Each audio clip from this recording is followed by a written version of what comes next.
ಶ್ರೀ ಗುರುಭ್ಯೋ ನಮಃ. ಗುರು ಬ್ರಹ್ಮ ಗುರು ವಿಷ್ಣು ಗುರುದೇವೋ ಮಹೇಶ್ವರ. ಗುರು ಸಾಕ್ಷಾತ್ ಪರಬ್ರಹ್ಮ ತಸ್ಮೈ ಶ್ರೀ ಗುರುವೇ ನಮಃ. ಹಲವು ಮಾತೇನು ನೀನೊಲಿದು ಪಾದವನಿಟ್ಟ ನೆಲವೇ ಸುಕ್ಷೇತ್ರ, ಜಲವೇ ಪಾವನ ತೀರ್ಥ, ಸುಲಭ ಶ್ರೀ ಗುರುವೇ ಕೃಪೆಯಾಗು. ಪ್ರಾತಸ್ಮರಣೀಯರಾದ ಎಲ್ಲ ಪೂಜ್ಯರಲ್ಲೇ, ಅವಧೂತರಲ್ಲೇ, ಸಾಧು ಸತ್ಪುರುಷರಲ್ಲೇ, ಸಂತರಲ್ಲೇ, ಶರಣರಲ್ಲೇ, ತಂದೆ ತಾಯಿಯ ಸ್ವರೂಪರಾದ ತಮ್ಮೆಲ್ಲರ ಪಾದಾರವಿಂದಗಳಿಗೆ ಕೋಟಿ ಕೋಟಿ ಪ್ರಣಾಮಗಳನ್ನು ಸಲ್ಲಿಸುತ್ತಾ, ಇವತ್ತಿನ ದಿವಸ ಗದಗ ಶಿರಹಟ್ಟಿಯ ಭಾಗದಲ್ಲಿ ಪ್ರಖ್ಯಾತರಾದಂತಹ ಶಿರಟ್ಟಿ ಫಕೀರೇಶ್ವರ ಮಹಾಸ್ವಾಮಿಗಳ ಜೀವನ ವೃತ್ತಾಂತದ ಮುಂದುವರಿದ ಎರಡನೆಯ ಭಾಗವನ್ನು ಇವತ್ತು ನಾವು ತಿಳಿದುಕೊಳ್ಳೋಣ. ಈಗಾಗಲೇ ಮೊದಲಿನ ಭಾಗದೊಳಗೆ ಫಕೀರೇಶ್ವರ ಮಹಾಸ್ವಾಮಿಗಳ ಜನನ ವೃತ್ತಾಂತ ಹೆಂಗಾಯಿತು ಅನ್ನೋದನ್ನು ನಾವು ನೋಡಿದ್ವಿ. ಬಿಜಾಪುರದ ಖಾಜಾ ಅಮೀನ್ರ ಆಶೀರ್ವಾದದಿಂದ ಚನ್ನವೀರ ಅನ್ನುವಂತಹ ಬಾಲಕನ ಜನನಾಗಿತ್ತು. ಚನ್ನವೀರನನ್ನು ನನಗೆ ಒಪ್ಪಿಸಬೇಕು ಅಂಥೇಳಿ ಖಾಜಾ ಅಮೀನ್ರು ಅವರ ತಂದೆ ತಾಯಿಗಳಿಗೆ ಕೇಳ್ಕೊಂಡಾಗ ಅದರಂತೆ ಚನ್ನವೀರನನ್ನು ಅವರ ತಂದೆ ತಾಯಿಗಳು ಖಾಜಾ ಅಮೀನ್ರಿಗೆ ಒಪ್ಪಿಸಿರ್ತಾರೆ.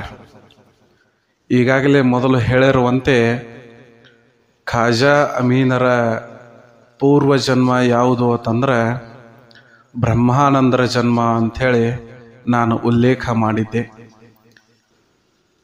ಆ ಬ್ರಹ್ಮಾನಂದರ ನಂತರ ಜನ್ಮವಾದಂತಹ ಖಾಜಾ ಅಮೀನ್ರ ಮತ್ತೊಂದು ಜನ್ಮ ಯಾವುದು ಅಂಥೇಳಿ ಮುಂದೆ ನಾನು ನಿಮಗೆ ತಿಳಿಸ್ತೇನೆ. ಈ ಕಥೆಯನ್ನು ಸಂಪೂರ್ಣವಾಗಿ ಆಲಿಸಿದ ನಂತರ ಅದರ ನಿಮಗೆ ಜ್ಞಾನ ಗೊತ್ತಾಗ್ತದೆ. ಈಗಾಗಲೇ ಅವರ ಜೀವನ ಚರಿತ್ರೆ ಓದಿದ ನಂತರ ನನಗೂ ಕೂಡ ಒಂದು ರೀತಿಯ ವಿಸ್ಮಯ ಆಯಿತು. ಓಹೋ, ಇವ್ರದ್ದು ಮುಂದಿನ ಜನ್ಮ ಇದೈತಲ್ಲ ಅಂಥೇಳಿ ನನಗೆ ಒಂದು ರೀತಿಯ ಆಶ್ಚರ್ಯ ಆಯಿತು. ಅದೇನು ಅನ್ನೋದನ್ನು ಬರ್ರಿ ನೋಡೋಣ ಕಥೆಯ ಮೂಲಕ. ಖಾಜಾ ಅಮೀನ್ರು ಬಾಲಕ ಚನ್ನವೀರನನ್ನು ಕರ್ಕೊಂಡು ಅವರ ಲಾಲನೆ ಪಾಲನೆ ಪೋಷಣೆಯೊಂದಿಗೆ ಚನ್ನವೀರನನ್ನು ಬಹಳ ಚಂದಂಗೆ ಬೆಳೆಸ್ತಾರೆ. ಚನ್ನವೀರಗೆ ಒಂದು ವಿಶೇಷವಾದಂತಹ ಶಕ್ತಿ ಇರ್ತತಿ. ಆ ಶಕ್ತಿಯನ್ನು ಜನರಿಗೆ ಯಾವ ರೀತಿ ತೋರಿಸ್ಕೊಟ್ಟಿದ್ರು ಅನ್ನೋದನ್ನು ನಾನು ಮೊದಲನೇ ಭಾಗದೊಳಗೆ ಹೇಳಿದ್ದೆ. ಇದಾದ ನಂತರ ಖಾಜಾ ಅಮೀನ್ರು ಏನು ಮಾಡಿದ್ರು, ಚನ್ನವೀರನನ್ನು ತುಂಬ ಚೆನ್ನಾಗಿ ಬೆಳೆಸಿ ಎಲ್ಲ ರೀತಿಯ ಜ್ಞಾನವನ್ನು ಅವನಿಗೆ ಕಲಿಸಿಕೊಟ್ರು, ತಿಳಿಸಿದರು. ಎಲ್ಲ ಧರ್ಮಗಳಲ್ಲಿರುವಂತಹ ಸಾರಾಂಶದ ತಿರುಳನ್ನು ಆ ಬಾಲಕ ಚನ್ನವೀರನಿಗೆ ತಿಳಿಸಿ ಯುವಕನನ್ನಾಗಿ ಮಾಡಿ ಅಷ್ಟೇ ಪ್ರೀತಿಯನ್ನು ಕೊಟ್ಟಿದ್ರು. ಖಾಜಾ ಅಮೀನ್ರು ಚನ್ನವೀರನನ್ನು ಹೆಂಗೆ ಸಾಕಿದ್ರು ಅಂತಂದ್ರೆ ಒಬ್ಬ ಮಗನ ರೀತಿಯಲ್ಲಿ ಸಾಕಿದ್ರು. ಆ ಶಿಷ್ಯ ನೋಡ್ರಿ, ಶಿಷ್ಯನಾಗಿರದೆ ಒಬ್ಬ ಮಗನ ರೀತಿಯಲ್ಲಿ ಅವನನ್ನು ಕಾಣುತ್ತಿದ್ರು. ಚನ್ನವೀರನು ಕೂಡ ಗುರುವನ್ನ ತಂದೆಯ ರೀತಿಯಲ್ಲಿ ಕಾಣುತ್ತಿದ್ದ. ಗುರು ಶಿಷ್ಯರ ಸಂಬಂಧ ಹೋಗಿ ಅದು ತಂದೆ ಮಗನ ರೀತಿಯ ಸಂಬಂಧ ಆಗಿಬಿಟ್ಟಿತ್ತು. ಬಹಳ ಪ್ರೀತಿತ್ತು ಚನ್ನವೀರಗೆ, ಅಷ್ಟೇ ಖಾಜಾ ಅಮೀನ್ರಿಗೆ. ಹೀಗಿದ್ದಾಗ ಚನ್ನವೀರ ನೋಡ್ರಿ ಬೆಳೆದ ದೊಡ್ಡವನಾಗಿದ್ದ, ಯುವಕನಾಗಿದ್ದ. ಯುವಕನಾದ ಕೂಡಲೇ ಖಾಜಾ ಅಮೀನ್ರು ಚನ್ನವೀರಿಗೆ ಹೇಳ್ತಾರ, ನೋಡಪ್ಪ, ನಿಂತ ನೀರು ಅದು ಅಲ್ಲೇ ಜ್ಞಾನ ಹೆಂಗ ಹೊಲಸಾಗ್ತತಿ, ಆ ನಿಂತ ನೀರು ಹೆಂಗ ಕೊಳಚಾಗ್ತತಿ, ಹಂಗ ಶರಣನಾದವನು ಜ್ಞಾನಿ ಆದವನು ಒಂದ ಕಡೆ ನೆಲೆ ನಿಂತು ಜ್ಞಾನವನ್ನ ಕೊಳಸಬೇಡ, ಜ್ಞಾನವನ್ನ ನಾಡಿನಲ್ಲೆಲ್ಲ ಸಂಚಾರ ಮಾಡಿ ಅದನ್ನ ಜನರಿಗೆ ತಿಳಿಸಿ ಜನರನ್ನ ಉದ್ಧಾರ ಮಾಡು ಅಂತ ಹೇಳಿ ಆಶೀರ್ವಾದ ಮಾಡಿ, ಇನ್ನು ನೀ ಚಿತ್ರದುರ್ಗದ ಮುರುಘಾ ಮಠಕ್ಕೆ ಹೋಗಬೇಕು ಅಂಥೇಳಿ ಆಜ್ಞೆ ಮಾಡಿದ್ರು. ನೋಡ್ರಿ, ಖಾಜಾ ಮೆಂಡ್ರು ಬಿಜಾಪುರದಾಗಿದ್ದವರು ಮುರುಘಾ ಮಠಕ್ಕೆ ಚನ್ನವೀರಿಗೆ ಹೋಗು ಅಂಥೇಳಿ ಆಜ್ಞೆ ಮಾಡಿದಾಗ ಚನ್ನವೀರಿಗೆ ಏನು ಅನಿಸ್ತು, ಬಹುಶಃ ನಾನು ಅಲ್ಲಿ ಹೋಗಿ ಮತ್ತೆ ಬರ್ಬೋದೇನೋ, ಜ್ಞಾನ ಸಂಪಾದನೆ ಮಾಡ್ಕೊಂಡು ಬಾ ಅಂತಾರೇನೋ ಗುರುಗಳು ಅಂಥೇಳಿ ಹಿಂಗೆ ತಿಳ್ಕೊಂಡಿದ್ದ ಚನ್ನವೀರ. ಆದರೆ ಖಾಜಾ ಮೆಂಡ್ರು ಹೇಳಿದ್ರು, ನೋಡು, ಜ್ಞಾನ ಸಂಪಾದನೆ ಮಾಡಿ ಮತ್ತೆ ನೀನು ನನ್ನ ಹತ್ತಿಕ ಬರುವುದು ಬೇಡ, ನೀನು ಹಿಂಗೆ ಸಂಚಾರ ಮಾಡ್ಕೊಂತ ನನ್ನ ಅಗಲಿ ಹೋಗ್ಬೇಕಪ್ಪ ಅಂಥೇಳಿ ಹೇಳಿದ್ರು. ಹೀಗೆ ಹೇಳಿದ ಕೂಡಲೇ ಚನ್ನವೀರ್ಗೆ ಭಾಳ ಅಂದ್ರೆ ಭಾಳ ದುಃಖ ಆಯ್ತು. ಯಾಕೆ ಗುರುಗಳು ನನ್ನನ್ನು ಅಗಲಿ ಹೋಗಂತ ಹೇಳ್ತೀರಿ ನೀವು, ನಾನು ನಿಮ್ಮನ್ನ ಬಿಟ್ಟು ಹೆಂಗೆ ಹೋಗಬೇಕು ಅಂಥೇಳಿ ಭಾಳ ಅದು ಏನು ದುಃಖದ ಮಡುವಿನಲ್ಲಿ ಅವನು ಮಾತಾಡ್ಲಿಕ್ಕೆ ಶುರು ಮಾಡಿದ ಚನ್ನವೀರ. ಆಗ ನೋಡ್ರಿ, ಖಾಜಾ ಮೆಂಡ್ರು ಶಾಂತ ಚಿತ್ತದಿಂದ, ನೀನು ಲೋಕವನ್ನ ಉದ್ಧರಿಸಲು ಬಂದ ಮಹಾನುಭಾವನಿದ್ದಿ, ನಾಡಿನ ತುಂಬ ಸಂಚರಿಸಿ ನಿನ್ನಲ್ಲಿರುವ ಪಂಚ ಪರುಷಗಳಿಂದ ಜನಕಲ್ಯಾಣದ ಕೆಲಸಗಳನ್ನ ನೀನು ಮಾಡಬೇಕೆಂದು ನಿಷ್ಠೂರವಾಗಿ ಹೇಳಲು ಆ ಖಾಜಾ ಮೆಂಡ್ರಿಗೂ ಕೂಡ ಮನಸ್ಸಿನಲ್ಲಿ ಅಷ್ಟೇ ದುಃಖ ಆಗ್ತಿತ್ತು. ಯಾಕಂದ್ರೆ ಎದೆ ಎತ್ತರಕ್ಕೆ ಬೆಳೆದು ನಿಂತಾನ ಶಿಷ್ಯ ಅನ್ನೋದಕ್ಕಿಂತನೂ ಒಂದು ಮಗನ ರೀತಿ ಮಾನಸ ಪುತ್ರ. ಆ ಮಾನಸ ಪುತ್ರನನ್ನ ಲೋಕ ಕಲ್ಯಾಣಕ್ಕಾಗಿ ಕಳಿಸಿಕೊಡ್ಬೇಕಾಗಿತ್ತು. ದುಃಖ ಒಳಗೆ ಇಟ್ಕೊಂಡ್ರು ಸಹ ಖಾಜಾ ಮೆಂಡ್ರು ಅಂದ್ರು, ನಿಷ್ಠೂರವಾಗಿ ಹೇಳ್ಬಿಟ್ರು ಅವ್ರು, ನೀನು ಹೋಗಲೇಬೇಕು ನನ್ನ ನಗಲಿ, ಬರೇ ನಾನು ಒಬ್ಬನ ಅಂತ ಹೇಳಿ ನನ್ನ ಜೊತೆನ ಇರುವುದಲ್ಲ, ಇಡೀ ಲೋಕವೇ ನಿನ್ನ ಮನೆ ಇದೆ, ಈ ಎಲ್ಲ ಜನರೆಲ್ಲ ನಿನ್ನ ಸಂಬಂಧಿಕರು, ಇವರನ್ನು ಉದ್ಧಾರ ಮಾಡೋದು ನನ್ನ ಕೆಲಸ ಅಂದಾಗ ಆ ಚನ್ನವೀರ್ನ ಕಣ್ಣಲ್ಲಿ ನೀರು ತುಂಬಿಕೊಂಡಿತ್ತು. ಹೆಂಗೆ ತಾಯಿ ತನ್ನ ಮಗುವನ್ನ ಎಲ್ಲೋ ಯಾವುದೋ ಒಂದು ಈಗಿನ ಸಂದರ್ಭದಾಗ ನೋಡ್ರಿ ನೀವು, ಶಾಲೆ ಕಾಲೇಜಿಗೆ ಕಳಿಸ್ಬೇಕಾದ್ರನ ಎಷ್ಟು ದುಃಖ ಆಗ್ತಿರ್ತೈತಿ, ಆಕಿಗೆ ಮಗುವಿಗೆ ಎಷ್ಟು ದುಃಖ ಆಗ್ತಿರ್ತೈತಿ. ಆ ರೀತಿ ಖಾಜಾ ಮೆಂಡ್ರಿಗೆ ಮತ್ತು ಚನ್ನವೀರನಿಗೆ ದುಃಖ ಆಗ್ತಿತ್ತು.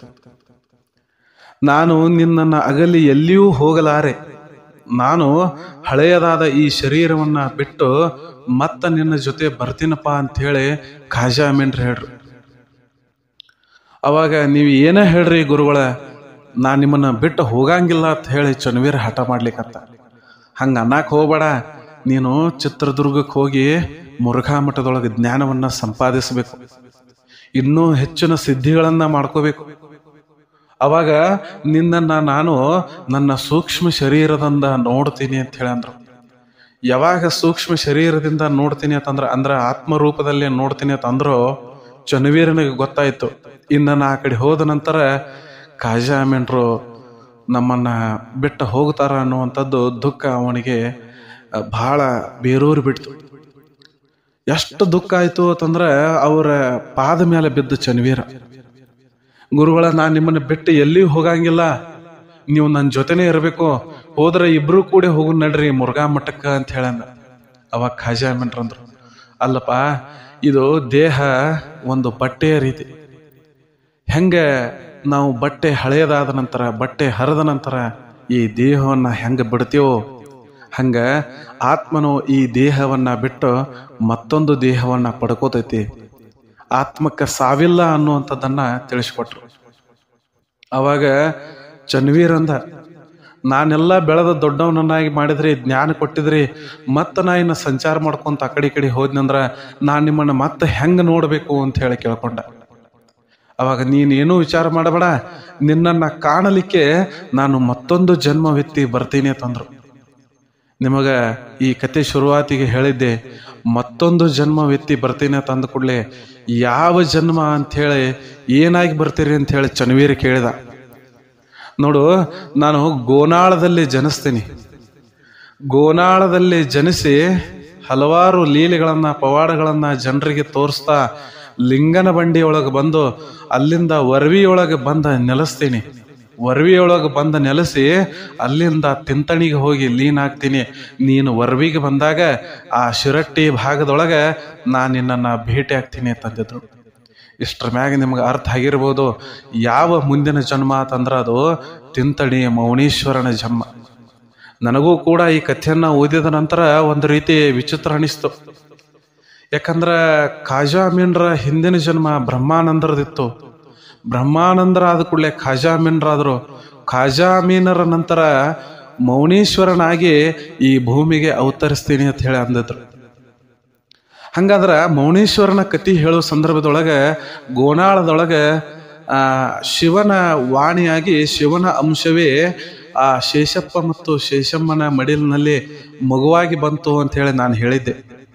ಹೌದು, ಯಾಕಂದ್ರೆ ಮೌನೀಶ್ವರರ ಒಂದು ವಿಚಾರ ನನಗೆ ಒಬ್ರು ಹಿರಿಯರು ಹೇಳಿದ್ರು. ಮೌನೀಶ್ವರರು ತಮ್ಮ ಸ್ವಂತ ವಚನದಲ್ಲಿ ಒಂದು ಬರೆದಿದ್ದಾರಂತ. ಏನಂತಂದ್ರೆ, ನಾನು 2 ಸಹಸ್ರ 1 ಶತ ವರ್ಷಗಳ ಕಾಲ ನಾನು ಬದುಕಿದ್ದೆ ಅನ್ನುವಂತಹದ್ದನ್ನ ತಮ್ಮ ವಚನದೊಳಗೆ ಬರೆದಿದ್ರಂತೆ. ಈ ವಾಕ್ಯ ನೋಡಿದ ನಂತರ ನನಗೆ ಅರ್ಥ ಆಯ್ತು, 2000 ವರ್ಷಗಳವರೆಗೆ ಒಬ್ಬ ಯತಿ ಬದುಕ್ತಾನಂದ್ರೆ ಯತಿಗಳಿಗೆ ಸಾವಿಲ್ಲ, ಶರಣರಿಗೆ ಸಾವಿಲ್ಲ ಅನ್ನೋದನ್ನ ನಾವಿಲ್ಲಿ ಅರ್ಥ ಮಾಡ್ಕೋಬಹುದು. ನೋಡ್ರಿ, ಮೌನೇಶ್ವರನಾಗಿ ನಾನು ಹುಟ್ಟುತ್ತೀನಿ ಅಂತ ಹೇಳಿ ಖಾಜಾ ಅಮೀನ್ರು ಹೇಳಿ ಚನ್ನವೀರನಿಗೆ ಬಹಳ ನಿಷ್ಠೂರವಾಗಿ ಚಿತ್ರದುರ್ಗಕ್ಕೆ ಹೋಗ್ಲಿಕ್ಕೆ ಅವಕಾಶ ಮಾಡಿಕೊಟ್ರು. ನೀನು ಹೋಗಲೇಬೇಕಂದ್ರು. ಚನ್ನವೀರ ಆಯಿತು ಅಂತ ಹೇಳಿ ನೋಡ್ರಿ, ಚನ್ನವೀರ ಬೆಳೆದ ಯುವಕನಾಗಿದ್ದ.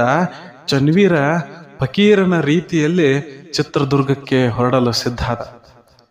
ಏನ ದಿವ್ಯ ತೇಜಸ್ಸನ್ನ ಇಟ್ಕೊಂಡಿರುವಂತಹ ಯುವಕ ಚಿತ್ರದುರ್ಗದ ಕಡೆ ಪ್ರಯಾಣ ಮಾಡ್ಕೋಲಿಕ್ಕೆ ಹೊರಡಲಿಕ್ಕೆ ಸಿದ್ಧ ಆದಾಗ ನೋಡ್ರಿ, ಆ ಕರು ತಾಯಿಯನ್ನ ಗೋಮಾತೆಯನ್ನ ಅಗಲಿ ಕರು ಬೇರೆ ಕಡೆ ಹೋಗ್ಬೇಕಾದ್ರೆ ತಾಯಿ ಗೋಮಾತೆಗೆ ಎಷ್ಟು ಕಣ್ಣೀರು ಬಂದಿತ್ತು, ಎಷ್ಟು ದುಃಖ ಆಗಿತ್ತು. ಖಾಜಾ ಅಮೀನ್ರಿಗೂ ಕೂಡ ಅಷ್ಟೇ ದುಃಖ ಆಗಿತ್ತು. ಒಳಗ ಅವರ ಮನಸ್ಸಿನೊಳಗ ಒಂದು ಏನು ಭಾವ ಇತ್ತು ಅಂದ್ರೆ, ಮಗು ಹೋಗ್ತಾ ಇದೆ, ಯುವಕ ಚನ್ನವೀರ ನನ್ನ ಮಗ ಹೋಗ್ತಾ ಇದ್ದಾನೆ ಅನ್ನುವಂತಹ, ಲೋಕ ಕಲ್ಯಾಣಕ್ಕೆ ಹೋಗ್ತಾ ಇದ್ದಾನ ಅನ್ನುವಂತಹ ಸಂತೋಷ ಒಂದು ಕಡೆ ಆದ್ರೆ, ಅವನನ್ನ ನಾನು ಅಗಲಿದ್ದೀನಲ್ಲ ಅನ್ನುವಂತಹ ದುಃಖ ಒಂದು ಕಡೆ. ಖಾಜಾ ಅಮೀನ್ರಿಗೆ ಆ ದುಃಖ ಅವರ ಮನಸ್ಸಿನಲ್ಲಿ ಬರ್ತಾ ಇತ್ತು. ಆ ದುಃಖವನ್ನ ತಮ್ಮ ಮನಸ್ಸಿನೊಳಗೆ ಇಟ್ಕೊಂಡ್ರು. ಕಣ್ಣಲ್ಲಿ ಒಂದು ಹನಿ ನೀರು ಹಾಕ್ಲಿಲ್ಲ. ಯಾಕಂದ್ರೆ ನಾನು ಎಲ್ಲಾದ್ರೂ ಕಣ್ಣಲ್ಲಿ ನೀರು ಹಾಕಿ ಹತ್ತು ಬಿಟ್ರೆ ಮಗ ಚನ್ನವೀರ ಹೋಗಲ್ದ ಇಲ್ಲೇ ಉಳಿದು ಬಿಟ್ಟಾನು ಅನ್ನುವಂಥದ್ದು. ನೋಡ್ರಿ, ಗುರುವಿಗೆ ಎಷ್ಟು ಗುರು ಶಿಷ್ಯರ ನಡಬರಕ್ಕೆ ಸಂಬಂಧ ಇರ್ತದೆ. ಆ ಗುರು ಶಿಷ್ಯರ ಸಂಬಂಧ ತಂದೆ ಮಗನ ರೀತಿ ಇತ್ತು. ಒಲ್ಲದ ಮನಸ್ಸಿನಿಂದ ಗುರುವಾಜ್ಞೆಯನ್ನ ಪಾಲಿಸಬೇಕು ಅಂತ ಹೇಳಿ ಚನ್ನವೀರ ಚಿತ್ರದುರ್ಗದ ಕಡೆ ಹೊರಟ. ಬಿಜಾಪುರನಿಂದ ತಾಳಿಕೋಟೆ ಭಾಗದ ಮಾರ್ಗವಾಗಿ ಅವನು ಹೋಗಬೇಕಾಗಿತ್ತು.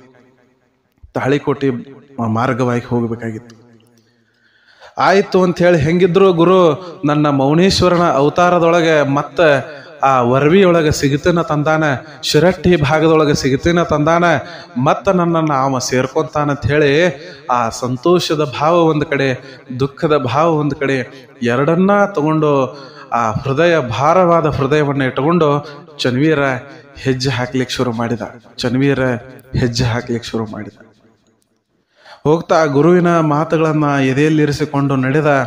ತಾವು ವಿವಿಧ ಮುಖವಾಗಿ ಬೆಳೆಸಿದ ಸರ್ವಾಂಗ ಸುಂದರ ದಿವ್ಯ ಚೈತನ್ಯ ಸ್ವರೂಪಿ ಪುತ್ರ ರತ್ನವೊಂದು ತಮ್ಮನ್ನ ಅಗಲಿ ದೂರಕ್ಕೆ ಹೋಗುವುದನ್ನ ಕಣ್ತುಂಬಿಕೊಂಡ್ರು ಖಾಜಾ ಅಮೀನ್ರು ಕಣ್ತುಂಬಿಕೊಂಡ್ರು, ದುಃಖಿಸಿದ್ರು. ನನ್ನ ಮಾನಸ ಪುತ್ರ ಲೋಕವನ್ನು ಉದ್ಧರಿಸಲು ಹೊಂಟಾನಲ್ಲ. ಸಂತೋಷ ದುಃಖ ಎರಡೂ ಅವ್ರ ಮನಸ್ಸಿನೊಳಗೆ ಆಗ್ತಿತ್ತು. ಹಿಂಗ ಸಂಚಾರ ಮಾಡ್ಕೊಂತ ಚನ್ನವೀರ ನೋಡ್ರಿ ಫಕೀರನಾದ. ಮುಂದೆ ಫಕೀರ ಈಶ್ವರನಾಗಿ ಶಿರಟ್ಟಿ ಭಾಗದೊಳಗ ಅವರು ಬೆಳಿತಾರ.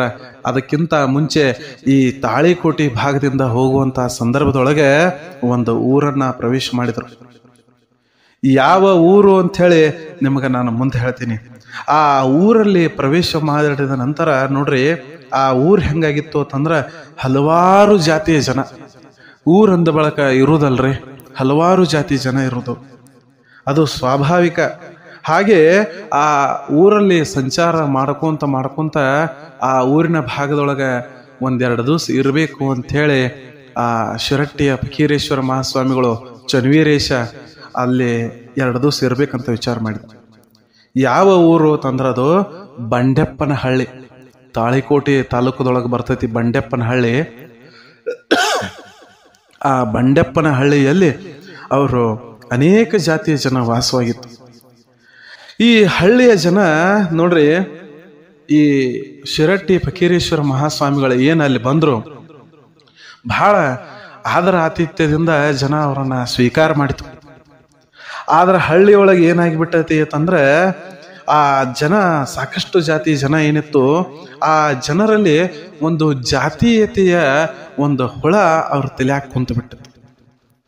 ನಮ್ಮ ಶಿವ ದೊಡ್ಡವ, ನಮ್ಮ ಬ್ರಹ್ಮ ದೊಡ್ಡವ, ವಿಷ್ಣು ದೊಡ್ಡವ, ಕೃಷ್ಣ ದೊಡ್ಡವ, ಅಲ್ಲಾ ದೊಡ್ಡವ, ಹಿಂಗತ್ ಹೇಳಿ ಎಲ್ಲ ರೀತಿಯ ಜನ ನಮ್ಮವ್ರು ದೊಡ್ಡವರು, ನಾವು ಶ್ರೇಷ್ಠರು, ಅವ್ರು ಕೇಳ್ರು, ನಾವು ಮೇಲು ಅನ್ನುವಂಥ ಭಾವದಿಂದ ಅದು ಕೂಡ್ಕೊಂಡು ಬಿಟ್ಟಿತ್ತು. ಎಷ್ಟ ಅದು ಆ ಊರ ಜಗಳದಿಂದ ಅದು ಕೆಟ್ಟು ಹೋಗಿತ್ತು ಅಂತಂದ್ರೆ ಅಷ್ಟು ಕೆಟ್ಟು ಹೋಗಿಬಿಟ್ಟಿತ್ತು. ಜಾತಿಯ ಹುಳ ಅವ್ರ ತಲೆ ಸೇರಿಬಿಟ್ಟಿತ್ತು. ಆ ಊರಿನಲ್ಲಿರುವಂತಹ ಪುಣ್ಯ ಎಲ್ಲ ಹೋಗಿ ಬರೇ ಪಾಪದಿಂದ ಕೂಡಿಬಿಟ್ಟಿತ್ತು. ಯಾವಾಗ ಶಿರಟ್ಟಿ ಫಕೀರೇಶ್ವರ ಮಹಾಸ್ವಾಮಿಗಳು ಆ ಬಂಡೆಪ್ಪನಹಳ್ಳಿಯಲ್ಲಿ ಹೋದ್ರು, ಊರಿನ ಪಾಪವೆಲ್ಲ ಸರಿದು ಪುಣ್ಯದ ಕಾಲ ಒದಗಿ ಬಂದಿತ್ತೋ ಏನೋ ಅನ್ನುವಂತೆಯೇ ಫಕೀರ ಚನ್ನವೀರರು ಬಂಡೆಪ್ಪನಹಳ್ಳಿಗೆ ಅಲ್ಲಿ ಬಂದಿದ್ರು. ಊರಿನ ವಾತಾವರಣವನ್ನೆಲ್ಲ ತಿಳ್ಕೊಂಡ್ರು ಅವರು. ಜನತೆಯಲ್ಲಿ ನೋಡ್ರಿ ಅಜ್ಞಾನವನ್ನ ಕಂಡು ಬಹಳ ಮರಗಿದ್ರು. ಏನಿದು ಎಂಥದ್ದು, ಜ್ಞಾನಕ್ಕೆ ಎಲ್ಲಾದರೂ ಜಾತಿ ಉಂಟೆ ಅಂತ ಹೇಳಿ ಬೆಳೆದವರು ಅವರು. ನಿಜವಾಗಲೂ ಜ್ಞಾನಿಗಳಿಗೆ ಯಾವ ಜಾತಿನೂ ಇರುವುದಿಲ್ಲ. ಎಲ್ಲ ಜಾತಿಯ ಮೂಲ ಒಂದೇ. ಎಲ್ಲರನ್ನ ಪ್ರೀತಿಯಿಂದ ಕಾಣಬೇಕು, ಎಲ್ಲರನ್ನ ಸದ್ಗತಿಯ ಮಾರ್ಗಕ್ಕೆ ಒಯ್ಯಬೇಕು, ಲೌಕಿಕ ಮತ್ತು ಪಾರಮಾರ್ಥದ ವಿಚಾರಗಳನ್ನ ತಿಳಿಸಿ ಸದ್ಗತಿಯ ಮಾರ್ಗವನ್ನ ತೋರಿಸುವುದೇ ಪ್ರತಿಯೊಂದು ಧರ್ಮದ ಕೆಲಸ. ಇದನ್ನೆಲ್ಲ ತಿಳ್ಕೊಂಡಿದ್ರು ನೋಡ್ರಿ. ತಿಳ್ಕೊಂಡ ನಂತರ ಆ ಬಸವಣ್ಣನವರ ವಚನದಂತೆ ದೇವನೊಬ್ಬ ನಾಮ ಹಲವು, ಪರಮ ಪತಿವ್ರತೆಗೆ ಗಂಡನೇ ಒಬ್ಬ, ಮತ್ತೊಂದಕ್ಕೆ ಎರಗಿದೊಡೆಗೆ ಕಿವಿ ಮೂಗು ಕೊಯ್ಯುವನು, ಹಲವು ದೈವದೆಂಜಲ ತಿಂಬುವರ ನೇನೆಂಬುವನಯ್ಯ ಕೂಡಲ ಸಂಗಮ ದೇವ ಅಂತ ಹೇಳಿ ಬಸವಣ್ಣನವರು ಒಂದು ಕಡೆ ಹೇಳಿದ್ರು. 2 3 ದೇವರೆಂದು ಉಬ್ಬಿ ಮಾತನಾಡಬೇಡ, ದೇವನೊಬ್ಬ ಕಾಣಿರೋ ಇಬ್ಬರೆಂಬುದು ಹುಸಿ ನೋಡ, ಕೂಡಲ ಸಂಗಮನೊಬ್ಬನಲ್ಲದೆ ಇಬ್ಬರಿಲ್ಲವೆಂದಿತ್ತು ವೇದವು ಅಂತ ಹೇಳಿ. ನೋಡ್ರಿ, ಎಲ್ಲ 5,000 ವರ್ಷಗಳ ಹಿಂದೆ ವೇದಗಳ ರಚನೆ ಆಗಿತ್ತು. ಅವಾಗಲೇ ಏನತ್ತು ಅಂತಂದ್ರೆ ದೇವ ಒಬ್ಬನೇ ಇದ್ದಾನೆ. ಯಾರು ನಾವು ಏನು ಮಾಡ್ಕೊಂಡು ಬಿಟ್ಟಿವಿ ಅಂದ್ರೆ ನಮ್ಮದೊಂದು ಧರ್ಮಕ್ಕೆ ಜಾತಿಗೆ ಬೇರೆ ಬೇರೆ ರೂಪ ಕೊಟ್ಕೊಂತ ಹೋಗ್ಯವು. ವ್ಯಕ್ತಿಗಳಿಗೆ ಹೆಸರು ಹೆಂಗೋ ಹಂಗೆಲ್ಲ ದೇವರುಗಳಿಗೆ ನಾಮಗಳನ್ನ ಕೊಟ್ಟಿದ್ದೆವು. ಆದರೆ ಎಲ್ಲ ದೇವರ ಮೂಲ ಒಂದೇ ಅನ್ನೋದನ್ನ ಬಸವಣ್ಣನವರು ಹೇಳಿದ್ರು, ಸಾಕಷ್ಟು ಮಹಾಪುರುಷರು ಹೇಳಿದ್ರು. ಹೀಗಿದ್ದಾಗ ಕುಂಭ ಸಹಸ್ರ ಉದಕದೊಳಗೆ ಬಿಂಬಿಸಿ ತೋರುವ ಸೂರ್ಯನೊಬ್ಬನಲ್ಲದೆ ಹಲವರುಂಟೇನಯ್ಯ, ಸಕಲ ದೇಹದೊಳಗೆ ಭ್ರಮಿಸಿ ತುಂಬಿಪ್ಪ ಪರಮ ವಸ್ತು ನೀನೊಬ್ಬನಲ್ಲದೆ ಮತ್ತಾರನೋ ಕಾಣನಯ್ಯ ಅಖಂಡೇಶ್ವರ ಅಂಥೇಳಿ ಒಂದು ವಚನದೊಳಗೆ ಬರ್ತದೆ. ನೋಡ್ರಿ, ಎಷ್ಟು ಅದ್ಭುತವಾದ ಮಾತು. अल्लाह एक है, नाम तो फर्क है, सबका मालिक एक है, एकम सत्व विप्रा बहुधा वदन्ति, ಏಕಂ ಸತ್ ವಿಪ್ರಾ ಬಹುಧಾ ವದಂತಿ. ನೋಡ್ರಿ ಎಷ್ಟು ಚಂದ ಬರ್ದಾರ, ನೋಡ್ರಿ ಎಷ್ಟು ಚಂದ ಬರ್ದಾರ. ಇದನ್ನೆಲ್ಲ ವಿಚಾರಗಳನ್ನ ಆ ಚನ್ನವೀರೇಶ ಫಕೀರೇಶ ಅದನ್ನೆಲ್ಲ ಗ್ರಾಮದ ಜನರಿಗೆ ತಿಳಿಸಿ ಹೇಳ್ತಾ ದಿನಂಪ್ರತಿ ಅಲ್ಲಿದ್ದ ಜನರ ಮನ ಪರಿವರ್ತನೆ ಮಾಡ್ಲಿಕ್ಕೆ ಶುರು ಮಾಡಿದ. ಹೆಂಗ ಮನ ಪರಿವರ್ತನೆ ಮಾಡಿದ ಅಂತಂದ್ರೆ ಅಲ್ಲಿದ್ದ ಜನರೆಲ್ಲ ತಿಳ್ಕೊಂಡ್ಬಿಟ್ರು, ಹೌದಲ್ಲ, ಎಷ್ಟು ನಾವು ನಮ್ಮ ಈ ಧರ್ಮದ ಮದಾಂಧತೆಯಲ್ಲಿ ಅಂಧತ್ವದಲ್ಲಿ ಮುಳುಗಿ ನಾವು ಅನ್ಯಾಯವನ್ನ ಮಾಡ್ತಾ ಇದ್ವಿ. ನಾವೆಲ್ಲರೂ ಕೂಡಿರಬೇಕು, ಚಂದಂಗೆ ಇರಬೇಕು ಅನ್ನುವಂಥದ್ದನ್ನ ಭಾಳ ಚಂದಂಗೆ ಅರ್ಥಕೋಲಾಕತ್ರಲ್ಲಿ ಜನ. ದೇವರು ಒಬ್ಬನೇ ಇರುವನು, ಆತನಿಗೆ ಹಲವು ಹೆಸರು ಹಲವು ರೂಪ ಕೊಟ್ಟವರು ನಾವೇ ತಾನೆ. ಆತನ ಹೆಸರಿನಲ್ಲಿ ಅನೇಕ ರೀತಿಯ ಕತೆ ಕಟ್ಟಿದವರು ನಾವು. ಆತ್ಮ ಶಾಂತಿಯನ್ನು ಪಡೆಯಲು ಆತನನ್ನ ಕಲ್ಪಿಸಿ ನಂಬಿದ ನಾವೆಂದು ಆತನ ಹೆಸರಿನಲ್ಲೇ ಜಗಳವಾಡುವುದು ಎಂತಹ ಹಾಸ್ಯಾಸ್ಪದ, ಎಂತಹ ಹಾಸ್ಯಾಸ್ಪದ. ಇದನ್ನೆಲ್ಲ ನೋಡ್ರಿ ಹೇಳ್ತಾ ಬಂದ್ರು ಶಿರಟ್ಟಿ ಫಕೀರೇಶ್ವರ ಮಹಾಸ್ವಾಮಿಗಳು. ಚನ್ನವೀರೇಶ ಹೇಳ್ತಾ ಬಂದ್ರು ಅನೇಕ ರೀತಿಯ ಆಭರಣಗಳಾದರೇನು ಮೂಲ ಬಂಗಾರ ಒಂದೇ ತಾನೆ. ಸಕ್ಕರೆಯ ಗೊಂಬೆ ಹಲವಾರು ರೂಪ ತಾಳಿದರೇನು ಮೂಲ ಸಕ್ಕರೆಯ ಸಿಹಿ ಒಂದೇ ತಾನೆ. ಹಾಲು ಒಂದೇ ಇದ್ದರೂ ಬೇರೆ ಬೇರೆ ಭಾಷೆಯಲ್ಲಿ ಬೇರೆ ಬೇರೆ ರೀತಿಯಲ್ಲಿ ಕರೆಯಿಸಿಕೊಂಡರೂ ಅದು ಹಾಲೇ ತಾನೆ. ಹಾಲಲ್ಲದೆ ಮತ್ತೇನು ಎಂಬ ವಿಚಾರಗಳನ್ನ ಬಹಳ ಚಂದ ಶಿರಟ್ಟಿ ಫಕೀರೇಶ್ವರ ಮಹಾಸ್ವಾಮಿಗಳು ತಿಳಿಸ್ಕೊಟ್ರು. ಆ ಬಂಡೆಪ್ಪನ ಹಳ್ಳಿಯ ಜನ ಏನಿತ್ತು, ಇನ್ನೂವರೆಗೂ ಬಂಡೆಪ್ಪನ ಹಳ್ಳಿಯ ಜನ ಶಿರಟ್ಟಿ ಫಕೀರೇಶ್ವರರನ್ನ ಹಿಂಗೆ ನೆನೆಸ್ತಾರಲ್ಲ, ಬಹಳ ಅದ್ಭುತವಾಗಿ ಪ್ರತಿ ತುತ್ತ ಊಟ ಮಾಡ್ಬೇಕಾದ್ರೂ ಆ ಬಂಡೆಪ್ಪನ ಹಳ್ಳಿಯ ಜನ ನೋಡ್ರಿ, ತಾಳಿಕೋಟೆ ತಾಲೂಕದೊಳಗೆ ಬರ್ತದದು. ಅಲ್ಲಿ ಜನ ಫಕೀರೇಶ್ವರ ಮಹಾಸ್ವಾಮಿಗಳನ್ನ ನೆನೆಸಿ ಒಂದು ತುತ್ತು ಊಟ ಮಾಡ್ತಾರ್ರಿ, ಒಂದು ತುತ್ತು ಊಟ ಮಾಡ್ತಾರೆ. ಎಂಥದನ್ನ ಹೇಳಿಕೊಟ್ರು ಶರಣರು.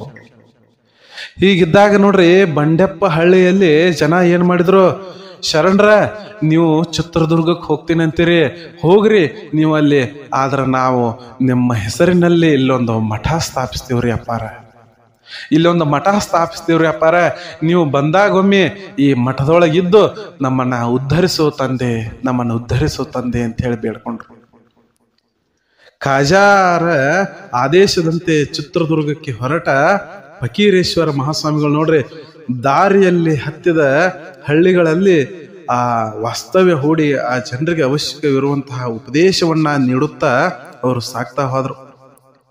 ಇನ್ನ ಬಂಡೆಪ್ಪನ ಹಳ್ಳಿಗೆ ಬಂದಂತವ್ರನ್ನ ಅಲ್ಲೇ ಇರಿಸ್ಕೊಂಡು ನೋಡ್ರಿ, ಆ ಊರಿನ ಹಳಸಿ ತಂಗಳಾದಂತಹ ನ್ಯಾಯವನ್ನ ದೂರ ಮಾಡಿ ಜಗಳಕ್ಕೆ, ದಂಡಕ್ಕೆ, ಚಟಗಳಿಗೆ, ದವಾಖಾನೆಗೆ, ಕರ್ಮಕ್ಕೆ ಹಿಂಗ ಹಣವನ್ನ ವ್ಯಯ ಮಾಡಬೇಡ್ರಿ.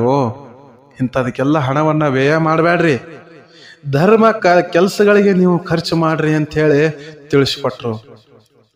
ಧರ್ಮ ಕಾರ್ಯಗಳಿಗೆ ನೀವು ಇದನ್ನ ಖರ್ಚು ಮಾಡ್ರಿ, ಸುಮ್ಕ ಯಾಕೆ ಹಣವನ್ನ ವ್ಯಯಿಸ್ತೀರಿ ಅಂತ ಹೇಳಿ ತಿಳಿಸ್ಕೊಟ್ರು. ಹೀಗೆ ತಿಳಿದಂತ ಜನ ನೋಡ್ರಿ, ಅವರು ತೀರ್ಮಾನಕ್ಕೆ ಬಂದ್ರು, ನಾವು ಸತ್ಕಾರ್ಯಕ್ಕ ಈ ಹಣವನ್ನ ತೊಡಗಿಸ್ತೀವಿ ಅಂತ ಹೇಳಿ ಊರು ಜನ ಎಲ್ಲ ಸೇರ್ಕೊಂಡ್ರಿ, ಎಲ್ಲ ಜಾತಿ ಜನ ಸೇರ್ಕೊಂಡ್ರು. ಯಾರು ಮೇಲು ಕೀಳು ಭೇದ ಭಾವ ಶ್ರೀಮಂತ ಬಡವ ಅನ್ನೋದನ್ನೆಲ್ಲ ತಲೆ ಅಂತ ತೆಗೆದ್ಬಿಟ್ರು. ಎಲ್ಲರೂ ಊರು ತುಂಬಾ ಹಬ್ಬ ಮಾಡ್ಲಿಕ್ಕತ್ರು. ಊರು ತುಂಬಾ ಸಗಣಿಯಿಂದ ನೆಲ ಸಾರಿಸರು, ರಂಗವಲ್ಲಿಗಳನ್ನ ಹಾಕಿದ್ರು, ಊರಲ್ಲಿ ತಳಿರು ತೋರಣನ ಕಟ್ಟಿದ್ರು. ಖಾಜಾ ಅಮೀನ್ರು ಹೇಳಿದ್ರು, ಶಿಷ್ಯ ನೀ ಅದ್ಭುತ ರತ್ನ ಇದೆ, ಲೋಕ ಸಂಚಾರ ಮಾಡಿ ಜನರನ್ನು ಉದ್ಧರಿಸುವಂತ ಹೇಳಿ. ಅವರ ಮಾತಿನಂತೆ ಚನ್ನವೀರ ಎಷ್ಟು ಚಂದ ಮನಪರಿವರ್ತನೆ ಮಾಡಿದ್ದ, ಜನರ ಮನಪರಿವರ್ತನೆ ಮಾಡಿದ್ದ. ಹೀಗಿದ್ದಾಗ ಪಾಪಿಕ ಧನ ಚಾಂಡಾಲ್ನೆ ಖಾಯ ಅನ್ನುವಂತೆ ನೀವು ಅದನ್ನ ಮಾಡಕ್ ಹೋಗ್ಬೇಡ್ರಿ. ನಿಮ್ಮ ಹಣ ಚಾಂಡಾಲ ಕೆಲಸಕ್ಕೆ ಅದನ್ನ ಸಲ್ಲಿಸದೆ ಧರ್ಮ ಕಾರ್ಯಕ್ಕೆ ವಿನಿಯೋಗ ಮಾಡ್ರಿ ಅಂತ ಹೇಳಿದಂತ ಆ ಚನ್ನವೀರೇಶನಿಗೆ ಮಠ ಕಟ್ಟಬೇಕು ಅಂತ ಹೇಳಿ ಜನರು ಸಿದ್ಧರಾದ್ರು. ಅದ್ಭುತವಾದಂತಹ ಮಠ ಕಟ್ಟಿದ್ರು. ಆ ಬಂಡೆಪ್ಪನ ಹಳ್ಳಿಯ ಭಕ್ತರು ನೋಡ್ರಿ ಬಹಳ ಚಂದ. ಆ ಟೈಮ್ದೊಳಗೆ ಒಬ್ಬ ಶ್ರೀಮಂತ ಇದ್ದ, ಅಲ್ಲಿ ಅವನ ಹೆಸರು ಬಂಡೆಪ್ಪನಿ. ಆ ಬಂಡೆಪ್ಪನನ್ನ ಕರೆದು, ಈ ಊರಲ್ಲಿ ಫಕೀರೇಶ್ವರ ಮಠ ಕಟ್ರಿ, ನೀವು ನಾನು ಬಂದು ಇಲ್ಲಿ ನಿಲ್ತೀನಿ, ಯಾವಾಗಲಾದ್ರೂ ಭಕ್ತಿಯಿಂದ ನೀವೆಲ್ಲ ಸೇವೆ ಮಾಡ್ರಿ, ದೇವರನ್ನ ನೆನೀರಿ, ಲೌಕಿಕವನ್ನ ಮರೀರಿ, ಪಾರಮಾರ್ಥವನ್ನ ಅರಿರಿ. ಎಷ್ಟು ಚಂದ ನೋಡ್ರಿ, ಲೌಕಿಕವನ್ನ ಮರೀರಿ, ಪಾರಮಾರ್ಥವನ್ನ ಅರಿರಿ ಅಂತ ಹೇಳಿಕೊಟ್ರು. ಅಷ್ಟೇ ಸಂತೋಷದಿಂದ ಇದೆಲ್ಲ ಕೆಲಸ ಚಾಲು ಇತ್ತು. ಹೀಗಿದ್ದಾಗ ನೋಡ್ರಿ, ಎಲ್ಲ ಆ ಟೈಮ್ದೊಳಗೆ ವಿಚಿತ್ರ ಘಟನೆ ಎಂಬುವಂತೆ ಶ್ರೀಗಳು ಏನ್ ಮಾಡಿದ್ರು ಅಂತಂದ್ರ, ಒಂದು ದೊಡ್ಡ ಪಣತಿಯನ್ನ ತಗೊಂಡ್ರು. ಮಣ್ಣಿನ ಪಣತಿ ಅಂದ್ರ ಆರತಿ ಅಂತ ಹೇಳಿ ನಾವು ಕರಿತೀವಲ್ಲ, ಅದೇ ರೀತಿ ಮಣ್ಣಿಂದ ಮಾಡಿತ್ತಂದ್ರ ಅದಕ್ಕೆ ಪಣತಿ ಅಂತ ಕರೀತಾರೆ. ಆ ಮಣ್ಣಿನ ಪಣತಿಯಲ್ಲಿ ನೀರು ಬತ್ತಿಯನ್ನ ಹಾಕಿ ದೀಪ ಬೆಳಗಿಸ್ಬಿಟ್ರು.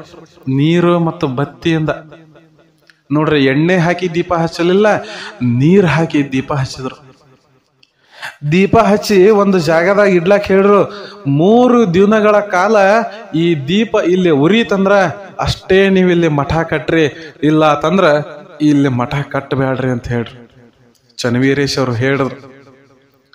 ಆಗ್ಲಿ ಅಂತ ಹೇಳಿ ಜನ ನೋಡ್ರಿ ಬಡ ಬಡ ಬಂದು ಆ ಪಣತಿ ತಂದು ಅದ್ರೊಳಗೆ ನೀರ್ ಹಾಕಿ ದೀಪ ಎಲ್ಲ ಸಿದ್ಧತೆ ಮಾಡ್ರು. ಚನ್ನವೀರೇಶ್ವರ ಅದಕ್ಕೆ ದೀಪ ಹಚ್ಚರು. ದೀಪ ಹತ್ತಿತು. ಚನ್ನವೀರೇಶ್ವರರು ಬೇರೆ ಕಡೆ ವಾಸ್ತವ್ಯ ಮಾಡಿದ್ರು. ಒಂದು ಖುಲ್ಲಾ ಜಾಗದಾಗ ಇದನ್ನ ದೀಪ ಹಚ್ಚಿಟ್ರು. ಆ ಊರಿನ ಜನ ದೀಪದ ಸುತ್ತ ನೋಡ್ರಿ 3 ದಿನಗಳ ಕಾಲ ಭಜನೆಯನ್ನ ಮಾಡಿದ್ರು, ಶಿವಧ್ಯಾನವನ್ನ ಮಾಡಿದ್ರು, ಎಲ್ಲ ಕೈಂಕರ್ಯಗಳನ್ನ, ಪೂಜಾ ಕೈಂಕರ್ಯಗಳನ್ನ ಆ ದೀಪಕ್ಕೆ ಮಾಡಿದ್ರು. 1 ದಿನ ಕಳೀತು, 2 ದಿನ ಕಳೀತು, 3ನೇ ದಿನ ಕಳೀತು ಬಂತು. ಇನ್ನೂ ದೀಪ ಆರಿಲ್ಲ, ಇನ್ನೂ ದೀಪ ಆರಿಲ್ಲ. ಸಂಪೂರ್ಣವಾಗಿ 3ನೇ ದಿನ ಕಳೆದ ನಂತರ ದೀಪ ಆರಲಿಲ್ಲ. ದೀಪ 3 ದಿನಗಳ ಕಾಲ ನೀರಿನಿಂದ ಅದು ಹತ್ತಿತ್ತು, ಉರಿತಾ ಬಂತು. ಅವಾಗ ಚನ್ನವೀರೇಶ್ವರ ಅಂದ್ರು, ಆಗಲಿ ಇದು ಬಹಳ ಪ್ರಶಸ್ತವಾದ ಮಠ ಕಟ್ಲಿಕ್ಕೆ ಜಾಗದ, ನೀವು ಇಲ್ಲೇ ಮಠ ಕಟ್ರಿ ಅಂತ ಹೇಳಿ ಅದ್ಭುತವಾದಂತಹ ಮಠವನ್ನ ಆ ಬಂಡೆಪ್ಪನ ಹಳ್ಳಿಯೊಳಗೆ ಆ ಜನ ನಿರ್ಮಾಣ ಮಾಡಿದ್ರು. ಹೀಗಿದ್ದಾಗ ನೋಡ್ರಿ ಆ ನಿರ್ಮಾಣ ಆಗೋ ಸಂದರ್ಭದೊಳಗೆ ಒಂದು ಸಮಸ್ಯೆ ಎದುರಾಗಿತ್ತು. ಏನು ಅಂತಂದ್ರ ಬಿಜಾಪುರದ ಆದಿಲ್ ಶಾಹಿ ಇದ್ರಲ್ಲ, ಆ ಆದಿಲ್ ಶಾಹಿಗೆ ಏನಾಗಿತ್ತು ಅಂತಂದ್ರ ಈ ವಿಚಾರ ಗೊತ್ತಾಗಿತ್ತು. 3 ದಿನಗಳ ಕಾಲ ದೀಪವನ್ನ ನೀರಿನಿಂದ ಹಚ್ಚಾನ, ಏನು ಎಂತ ಇದು ಹೆಂಗ ಅಂತ ಹೇಳಿ ಆದಿಲ್ ಶಾ ನೋಡ್ರಿ ಬಿಜಾಪುರದಿಂದ ತಾಳಿಕೋಟಿ ಮಾರ್ಗವಾಗಿ ಬಂದು ಬಂಡೆಪ್ಪನ ಹಳ್ಳಿಯೊಳಗೆ ನೋಡಿದ. ಇದೆಲ್ಲ ಕಣಕಟ್ಟೈತಿ, ಸುಳ್ಳೈತಿ, ಏನೋ ಇದನ್ನ ಮಾಡ್ಯಾನೋ, ಮಂದಿ ತಲ್ಯಾಗ ಏನೋ ಬಿತ್ತಿಗೆ ಅದನ್ನ ಮೋಸ ಮಾಡ್ಲಿಕ್ಕತ್ತಾನಂತ ಹೇಳಿ ಆ ಎಣ್ಣೆ ದೀಪವನ್ನ ಆರಿಸಿ ಹೋಗಿದ್ದ ಬಿಜಾಪುರ ಆದಿಲ್ ಶಾಹಿ. ಎಣ್ಣೆ ದೀಪವನ್ನ ಆರಿಸಿ ಹೋಗಿದ್ದ. ಎಣ್ಣೆ ದೀಪವನ್ನ ಆರಿಸಿ ಹೋದ್ರ ವಿಚಿತ್ರ ಏನು ಅಂತಂದ್ರ, ಹೋಗಿ ಬಿಜಾಪುರದೊಳಗೆ ವಾಸ್ತವ್ಯ ಮಾಡಿದಾಗ ಆ ಅರಸ 2-3 ದಿನಗಳಲ್ಲಿ ಅವನಿಗೆ ರೋಗ ಬಂತು. ಎಂಥ ರೋಗ, ಇನ್ನೇನು ಸಾವು ನನಗೆ ಸಂಭವಿಸ್ತೈತಿ ಅನ್ನುವಂತಹ ರೋಗ ಬಂತು.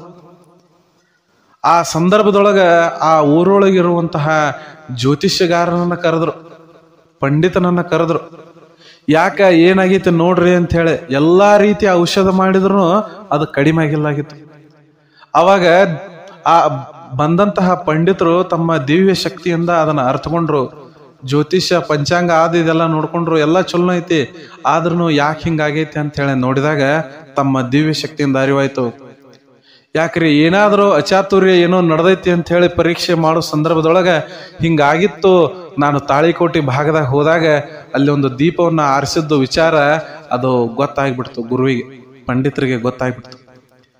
ಇದು ನೀವು ಹಿಂಗ್ ಮಾಡಿದ್ರಿ, ಅದರ ಫಲವಾಗಿ ನಿಮಗೆ ಹಿಂಗ ರೋಗ ಆಗೈತಿ, ಅವರನ್ನ ಹೋಗಿ ನೀವು ಕ್ಷಮಾಪಣೆ ಮಾಡ್ಕೋರಿ, ಅವಾಗ ನಿಮ್ಗದು ಬರಬ್ಬರಿ ಆಗ್ತೈತಿ, ನಿಮ್ಮ ಆರೋಗ್ಯ ಚಲೋ ಆಗ್ತೈತಿ ಅಂದಾಗ ಆ ಆದಿಲ್ ಶಾಹಿ ಬಂದು ನೋಡ್ರಿ ಫಕೀರೇಶ್ವರ ಮಹಾಸ್ವಾಮಿಗಳಿಗೆ ಕೇಳ್ಕೊಂಡು, ನಂದು ತಪ್ಪಾಯ್ತು ಗುರುವೆ, ನಾನು ಮಾಡಿದ ತಪ್ಪಾಗೈತಿ, ಇಲ್ಲಿ ನೀವು ಹಚ್ಚಿದ್ದು ಮಹಾನ್ ದಿವ್ಯ ಜ್ಯೋತಿ ಇತ್ತು, ಅದನ್ನ ನನ್ನ ಕೈಯಾರೆ ನಾನು ಹಾಳು ಮಾಡಿದ್ದೆ, ನನಗೆ ಕ್ಷಮಾ ಮಾಡ್ರಿ ಅಂತ ಅನ್ಕೊಂಡಾಗ ಫಕೀರೇಶ್ವರ ಮಹಾಸ್ವಾಮಿಗಳು ನೋಡ್ರಿ ಗುರುವನ್ನ ಬೇಡ್ಕೊಂಡಾಗ ಕ್ಷಮಾ ಮಾಡೋದೇ ಗುರುವಿನ ಕೆಲಸ.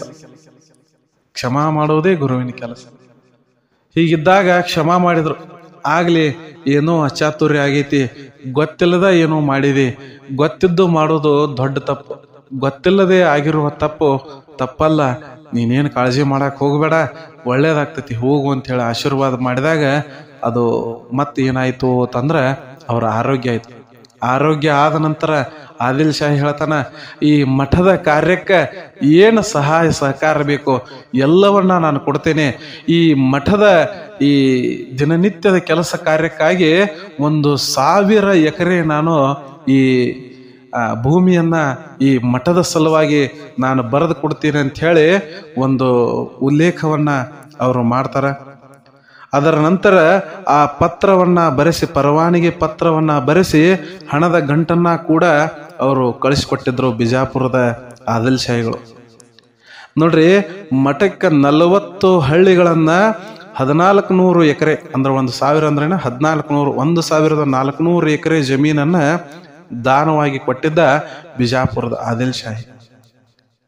ಬಂದ ಪರವಾನಿಗೆ ಪತ್ರ ದೇಣಿಗೆಗಳನ್ನ ಕಂಡು ಶ್ರೀಗಳು ಮತ್ತು ಭಕ್ತರು ಬಹಳ ಸಂತೋಷಗೊಂಡ್ರು.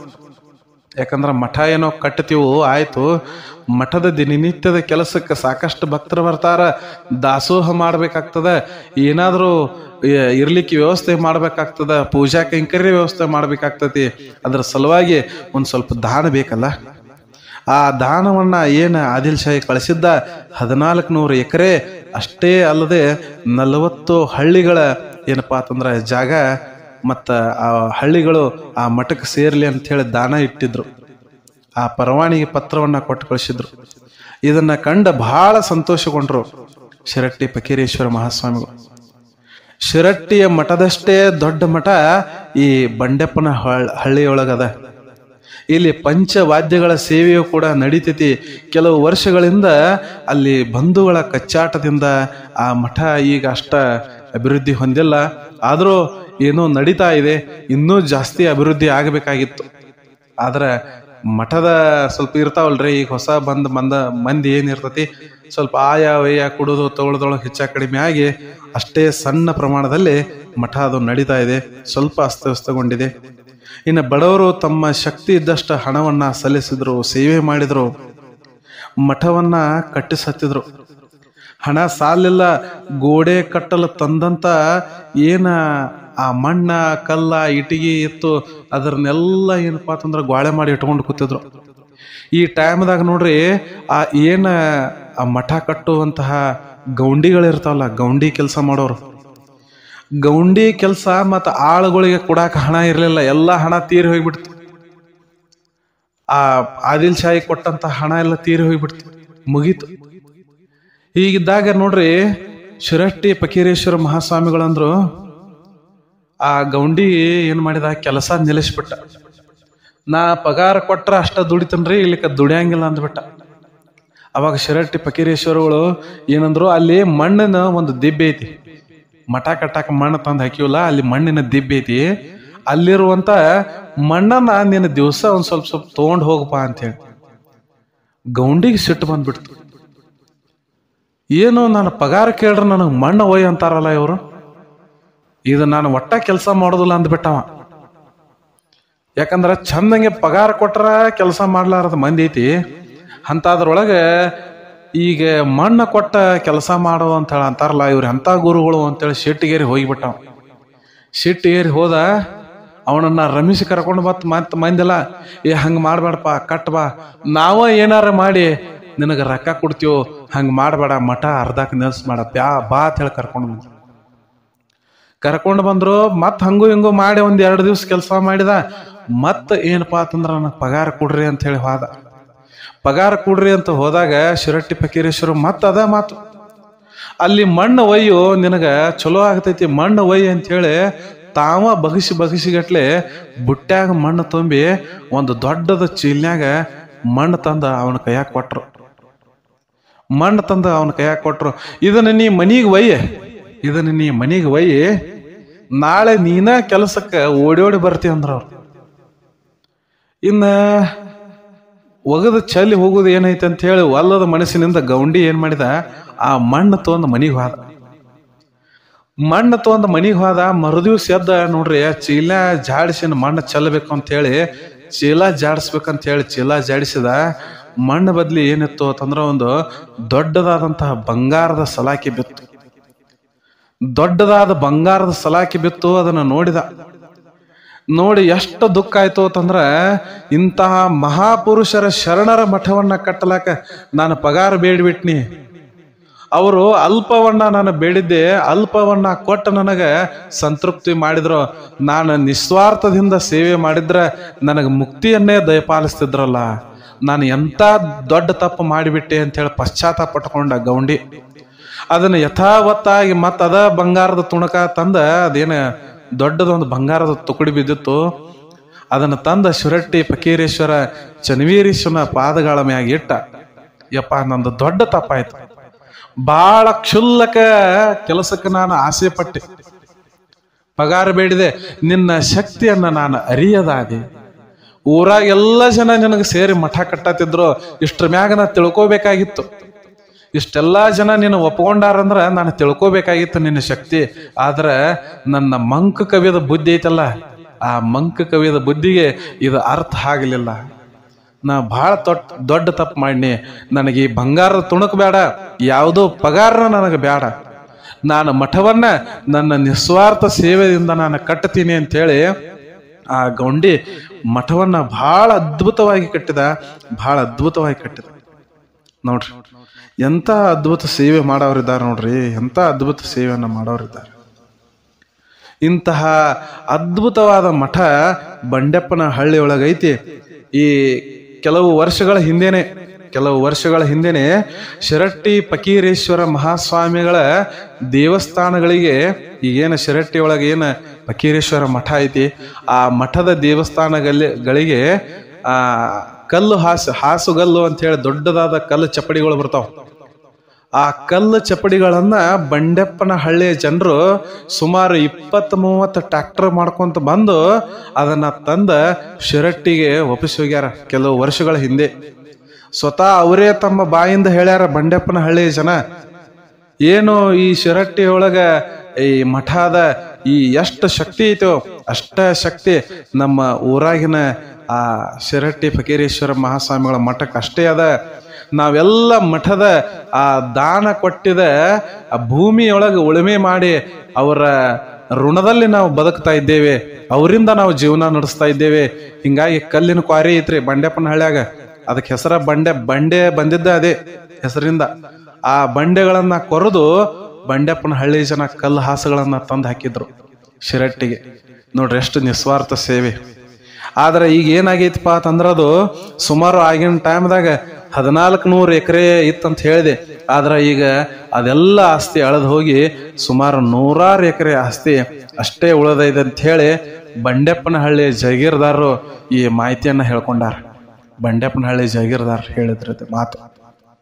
ನೋಡ್ರಿ ನಿಸ್ವಾರ್ಥ ಸೇವೆ ಯಾವಾಗೋ ಆಗಿದ್ದನ್ನ ಇನ್ನೂ ಆದ್ರೂ ನೆನೆಸ್ಕೊಂಡು ಸೇವೆ ಮಾಡ್ತಾರಂದ್ರ ಜನ, ಅದು ಶಕ್ತಿ ಐತಿ ಅಂತೀರೋ ಇಲ್ಲ ಅಂತೀರಿ ನೀವು? ಅಂತಹ ಶಕ್ತಿ ಗುರುವಿಗೆ ಐತಿ. ಅಂತಹ ಗುರು ಅಲ್ಲಿ ಮಠವನ್ನ ನಿರ್ಮಿಸಿ ಮುಂದ ಚಿತ್ರದುರ್ಗಕ್ಕೆ ಭಾಗ ಕಡೆ ನಡೆದ್ರು.